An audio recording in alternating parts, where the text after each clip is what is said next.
بسم اللہ الرحمن الرحیم۔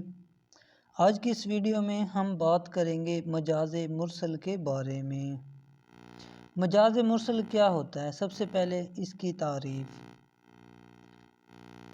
جب کوئی لفظ اپنے حقیقی معنوں کی بجائے مجازی معنوں میں اس طرح استعمال ہو کہ اس کے حقیقی اور مجازی معنوں میں تشبیہ کے علاوہ کوئی اور تعلق ہو، یہ کہلائے گا مجاز مرسل۔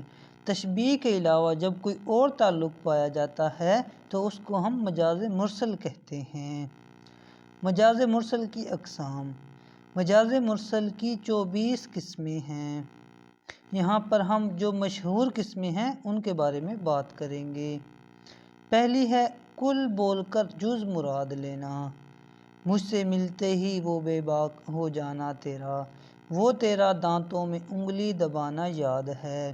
یہاں پر کل بول کر جز مراد لیا گیا ہے۔ جیسے انگلی سے مراد انگلی کی پور ہے، یعنی کل انگلی مکمل انگلی مراد نہیں، انگلی کی پور مراد ہے۔ یہاں کل بول کر جز مراد لیا گیا ہے۔ اور بازار سے لے آئیں گے اگر ٹوٹ گیا، ساغر جم سے میرا جام سفال اچھا ہے۔ یہاں پر کل بول کر جز مراد لیا گیا ہے۔ کل بازار ہے اور جز دکان ہے۔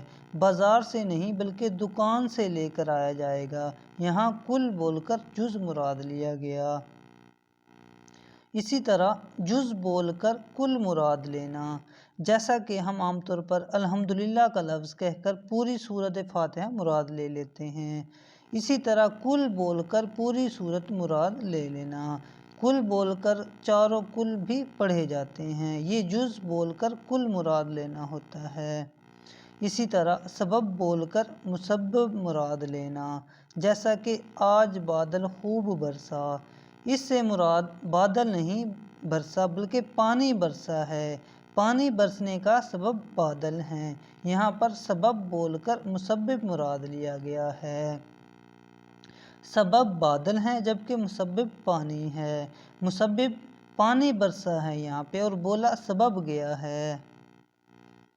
مسبب بول کر سبب مراد لینا، جیسا کہ آگ جل رہی ہے، حالانکہ آگ نہیں جلتی، لکڑیاں جلتی ہیں تب آگ جلتی ہے۔ یہاں پر مسبب بول کر سبب مراد لیا گیا ہے۔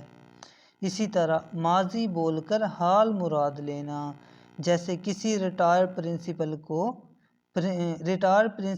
پرنسپل کہہ دینا یا ریٹائرڈ کرنل کو کرنل صاحب کہہ کر پکارنا، یہ چیزیں ہوتی ہیں ماضی بول کر حال مراد لینا۔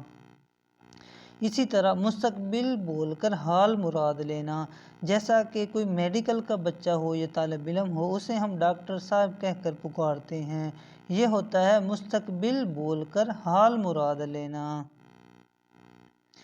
ظرف بول کر مظروف مراد لینا، جیسا کہ میں نے دودھ کا ایک گلاس پیا، یہاں ظرف بول کر مظروف مراد لیا گیا ہے۔ ظرف گلاس ہے، مظروف دودھ ہے۔ یہاں پہ ہم نے ظرف بولا جیسا کہ گلاس پیا، گلاس نہیں پیا گیا بلکہ دودھ پیا گیا ہے، اس طرح ظرف بول کر مظروف مراد لیا جاتا ہے۔